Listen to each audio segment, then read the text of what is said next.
குடியாத்தத்தில் மதுபோதை ஒழிப்பதை குறித்து விழிப்புணர்வு ஊர்வலம்.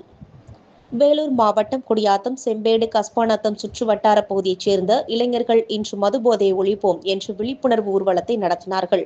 ஊர்வலத்திற்கு தனேஸ்வர் தலைமை தாங்கினார். ஜெயச்சந்திரன் முன்னிலை வகித்தார். ஊர்வலம் நேதாஜி சவுத் அருகிலிருந்து புறப்பட்டு முக்கிய வீதி வழியாக ஊர்வலம் வந்து பழைய பேருந்து நிலையத்தில் முடிவடைந்தது. இதில் மதுபோதையில் 15 வயது முதல் 20 வயது வரை சிறுவர்கள் சீரழிகிறார்கள். மதுபோதையை ஒழிக்க வேண்டும் என்ற கோஷங்கள் எழுப்பினார்கள். இதில் ஆண், பெண் என்று ஏராளமான பேர் கலந்து கொண்டனர். காந்தி செய்திகளுக்காக வேலூர் மாவட்ட செய்தியாளர் கேவிஆர். தவிர்ப்போம் தவிர்ப்போம் மதுபோதையை தவிர்ப்போம். ஒழிப்போம் ஒழிப்போம் மதுபோதையை ஒழிப்போம். தவிர்ப்போம் தவிர்ப்போம் மதுபோதையை தவிர்ப்போம்.